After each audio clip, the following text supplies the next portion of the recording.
Good morning. How's everybody doing today? Great. How are you? Good. Fantastic. Welcome to Juniper Level Botanical Garden, home of Plant Delights Nursery. My name is Kevin Stevens. I'm the lead grower here. And today we're going to be going over some container gardening. So as you can see, we have some examples that we've done in the past. These ones are a little bit lackluster right now. We have a lot of things in there that are more dormant. They're going to come up throughout the year. What we're going to focus on here is things that are all evergreen today. So I want to do something that's going to be more of a winter blooming evergreen style pot.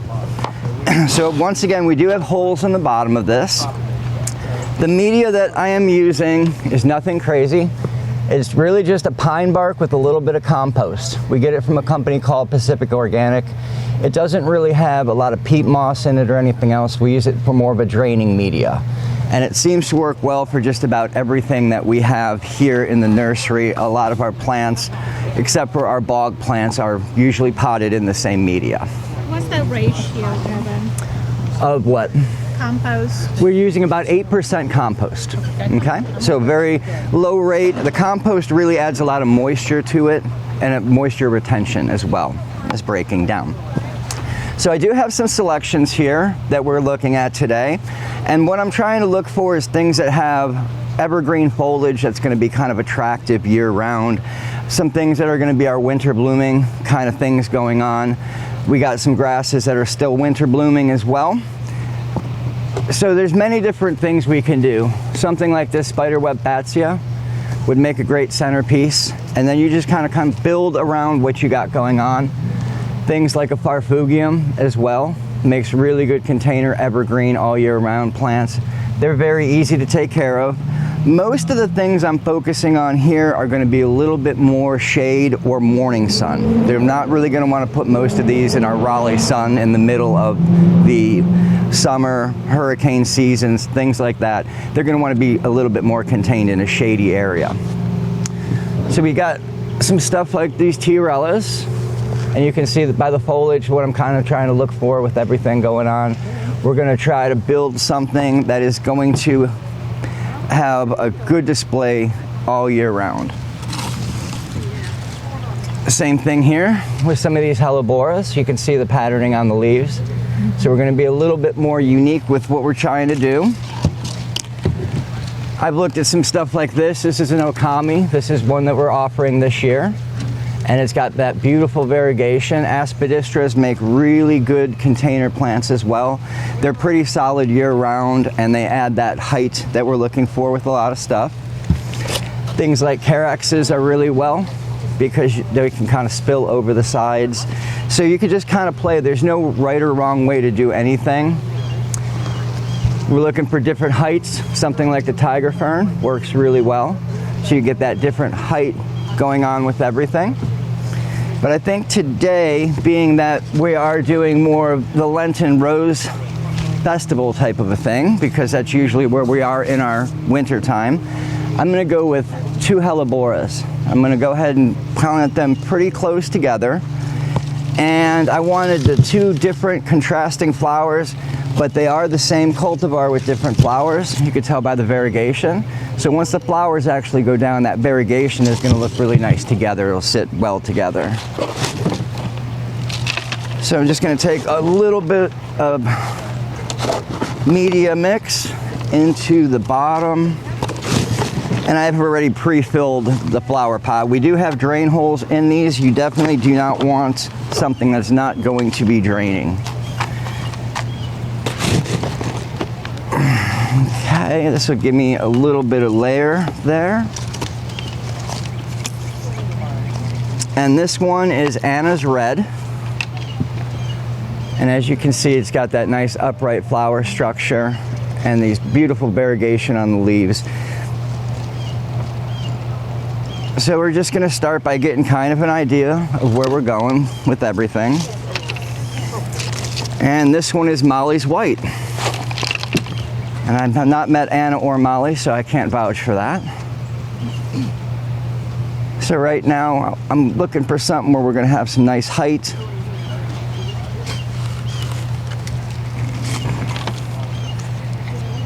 And then the Dionea, which is going to have red berries once it kind of matures out a little bit. I wanted to go with something that was going to give a little bit more height in the back of everything. Okay.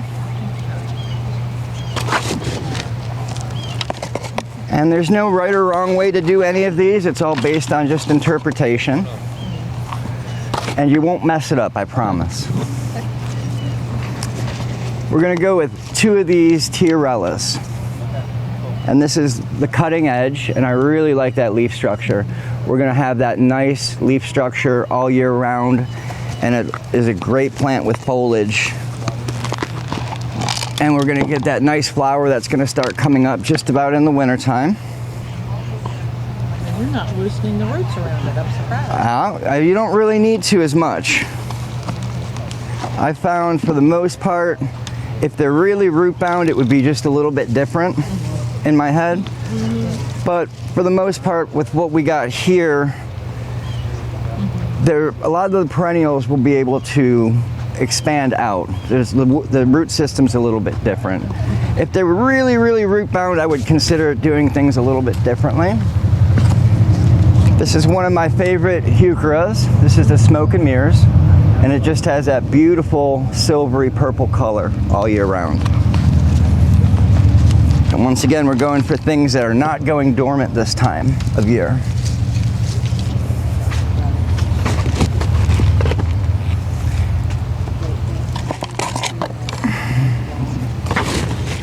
Give some of these a little bit more height underneath.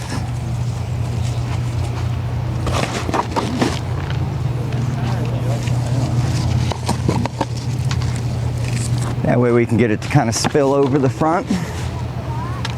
So as you can see, I'm planting at a little bit different depths with everything too. So when you finish that, you want to auction it off? Or? Auction it? We could. They're going to 20, 40, 60, 80, 105,000. I would think, yeah. It'll end up around that range. And then the last thing I want to do is add this snow rose, this Trichiosperma. This is one of my favorites. The foliage is always going to start off with that really pink and red and then go to a green. That way we can kind of wrap it around and use it kind of more of a spiller that's going to go over the edge and slowly work itself all the way around. Once again, just like with any gardening, I will end up cutting a lot of these back so I keep that same height that I want. I'm surprised you can put so many different plants in the same pot, you know, like. Yeah, it definitely, I usually use somewhere between 6 to 7 in a pot this size. It's about where. It doesn't matter what. Can you plant any type of plant together, or are there rules that you shouldn't plant this with that? No, at least not in my opinion. There's not. Okay. Well, you wouldn't want to put a sun-loving plant. Well, of course. This is going to be more of a shade container, so of course we would want to stick with at least that rule for sure. But past that, it's really just a lot in the eye of the beholder of what you're looking for and what you want to do with everything. All right, and then we use this NutriCoat here, which is basically a pelletized fertilizer, and it's an 18:6:8 ratio, and it's 270-day release. So this is going to give me enough for the whole season with this.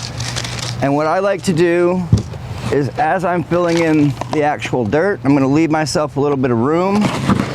And then I'm going to go ahead and put the fertilizer in there and then add dirt on top of that. That way when I'm watering it in, it does not end up coming over the pot. It gives us a little bit better control over things like that.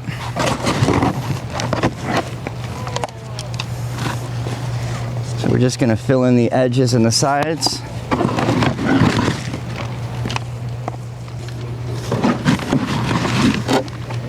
And then we're just going to fill this in a little bit here. Can we buy the soil here too? No. But you can get something just as comparable at any big box store, anything like that. Okay. And then I'm just going to come in at the end, add our fertilizer. Is that light and perlite? I mean, what's the fertilizer? What kind of fertilizer are you using, sir? It's called a Underneath as well? NutriCoat. Put some of that fertilizer underneath. Yeah, I'm going to put another layer on top. Put it underneath and on top. Soil. Another layer of soil on top.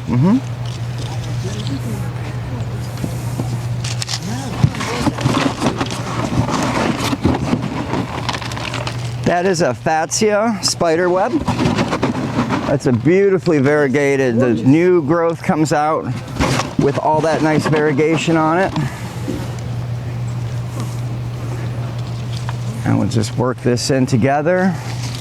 And then the last things that we're going to do is we're going to go ahead and water it in once I get it situated to where I want it to live at.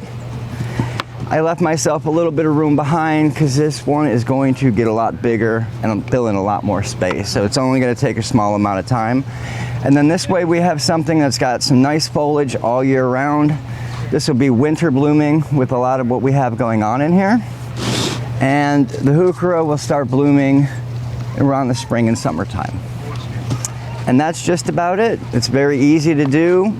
Anybody can do it. There's no right or wrong way. Just take your mind and let it go. Any questions? Geez, fertilizer. It's a NutriCoat. It's called NutriCoat is what we use, and it's basically just a pelletized fertilizer. You can get anything very similar at a big box store. We just use it so that we can add the nutrition year round, basically. Makes it a little bit easier for us. Stay outside year round or no? Year round. Everything in here is basically going to be in a zone 6A or higher. Okay. So we're in 8A. So the biggest thing I want to do with any containers is I want to make sure the plants that are in here are more cold hardy because there's no geothermal cooling or heating like there would be in the ground. Okay. So we're going to want plants that are going to have a lot more tolerance to cold anytime it's in a pot. If you got a pot and it's getting really cold, bring it in the garage and you can do some things with more of an 8A plant. But if you leave it outside in the frost that we had, it will all freeze. 4 days. Thank you. Great job. Thank you. Yeah, thank you. That's not a ceramic pot, right? It's a Plastic. plastic, okay? Plastic. I found plastic to be better. We have a lot of traffic in here, and we had some more clay pots, and they get knocked over very, very easy. Now, I wasn't here at the beginning. Did you start with a row of rocks across the bottom? No, I do not believe in that at all. No. It's kind of a misconception, and all it does is allow that to be very heavy at the bottom, and you're not really doing anything in a draining pot with that, unless you're trying to hold it down to the ground. That would be the only reason I would do it. But it's just going to make it heavy, and it's another step in money that you just really don't need to spend, in my opinion, on something like that. Are there holes at the bottom of that? Yes, yes. You always want to do everything draining unless I'm doing something like a bog garden or bog container. That's going to have water more in the base. But everything, you don't want to have no holes in it, because trying to water something this big with no holes, good luck drying it all the way down. You're going to end up starting to get swamp water up here and just start rotting the roots. Any other questions? Do you use corn husk? Like as a, soil? No. We use a little bit of compost, and that's going to be the way that we actually are holding moisture retention in here. Peat moss, cocoa coir, things like that are okay, but I found outside in containers, when Mother Nature is dumping rainwater on top of you, you can't control it the same way. So it's okay indoors where you can really have that control over those things, or a lot of tropicals might want that inside, but the second I go outside, I want a well-drained mix. Would you mulch the container? Would I mulch it? You can. It would be up to personal taste. If you wanted to put something on top of it, it would be fine. Yeah. But with something this big, you have a lot of moisture in here. So if it was a little bit smaller, or if it was in the full sun, I would consider it a little differently there. This is gorgeous. This is a tiarella. Oh, tiarella. It's called Cutting Edge. That would be available in this greenhouse. But yeah, the foliage is really, really nice. The way it comes out with that nice, almost bluish purple on the leaf, and then it goes to more of a dark. And then that way, like I said, with especially the hellebora variegations and a lot of the other colors in here, it'll offset really nicely. I saw this one and it's gorgeous, but I also read to be careful that it can take over. Yeah, anything can take over, truthfully. But once again, what I do with something like this is I'm going to start wrapping it around, and then I always look at container gardening the same thing as gardening. You're going to have to come in and clean these up, just like the ones that we've done over here in the last 2 episodes. We got to come in and clean them all up in the winter time. And you know, sometimes you might be dividing things out in a container. They can get way too big, way too aggressive. So a lot of times you'd come in and remove a lot, and that's how you kind of keep that look nice and tight. But it's more of a gardening technique, just in a pot. So how long would you leave the hellebores in, and is it easy to simply transplant them into your garden? You could. We're going to leave this one in year round, so I'm not going to look to remove anything in here. I kind of do this for people who only might have a balcony. You might not have a full gardening space or a house, or you don't own your house and your landlord says absolutely not. So there's a few thoughts about why this would apply to different areas. So you don't have to. This is oh, where is she? Let me get you the tag. There you go. I appreciate it. It's a Dinah. And this is basically going to grow and have nice red berries on it once it's already gets established a little bit more. And it's going to give us more of that height. This one will probably get about 36 inches tall in this pot.